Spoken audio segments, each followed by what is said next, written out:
So I'm just about to show you a couple of demos how you can use one of our lenses in a variety of ways. It's a 35mm, a new G Master lens, and we're going to show you a little bit of animal autofocus, and then we had a bit of fun in the studio as well. Let's say the studio, my shed with the kids back last year.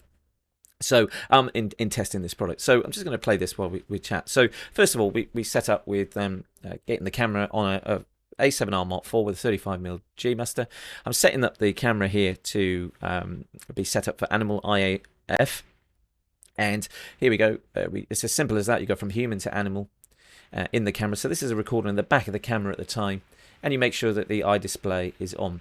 So my cat is completely unaware what's going on here, and I deliberately have left this out of focus so you can just see when I do change and depress the shutter, you see the reaction. But I'm changing, you know, our systems are mirrorless systems. It's what you see is what you get, so you're seeing what the viewfinder is seeing on the screen. And I'm changing the shutter, changing the aperture, and then there we go. As soon as I depress the shutter, just press it there. Green box comes up, she looks up perfect, and I take the shot, and you can see the shot going along the top there. 60 million pixels as well, and shooting in RAW. Now I crop in. We talked about this earlier about cropping in on our lenses. This now shows it goes from 60 to 26 million, but now I've made this lens a 35, like a 50 mil lens, something like that. What's 35? Yeah, 35. So yeah, about 52 mil lens, something like that. So when you see it detects the eye, as soon as I depress the shutter, it takes the shot. Now in post-editing, again, just to show you, no editing on this done, just to show you how far we can push it. I think we push it to about 200%. I might have even pushed it even further. But you can just see the level of detail. You see the skylight in my the roof of my living room, and the detail is just phenomenal.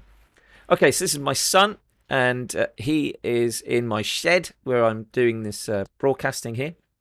And you can see immediately, as soon as I take the shot, it finds his eye. It detects the face because I'm not depressing the shutter. Once I do, it takes the shot. And now this is the image in camera. So I'm going to play this back, and we're going to zoom in. Just look at the level of detail in the face anyway, the hair and the skin tone. But look, we're going to zoom right in. I don't know what percentage this is, but it's huge. And this is straight out of the camera, in the camera, on the playback mode. So we did the same with my daughter, testing this lens. Control flash. So here she is sat down, and we had some great fun doing this, as you can imagine. But once again, she's seeing the monitor. It's finding the face, and as it's finding the face, I'm just changing the settings here so I go from wide to zone. It's finding the face, finding the eye, and it's just so easy to do in autofocus continuous as well. So again, I think this is the A7R Mark IV. Just a few extra shots, so you can see a live histogram readout as well on the screen. And we do the same as we did with my son, with my daughter. We zoom in, try and find an image that, as you can see, we had some great fun. Here we go. There's an image coming up. Here we go. And zooming in again. And you can just see again the level of detail in my daughter's face with her eye here.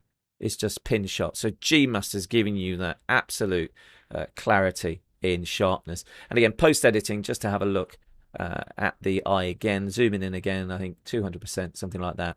It just shows that, again, straight out of camera, the level of detail is fantastic. And again, I highly recommend these G Master lenses for portraiture as well as other photography needs.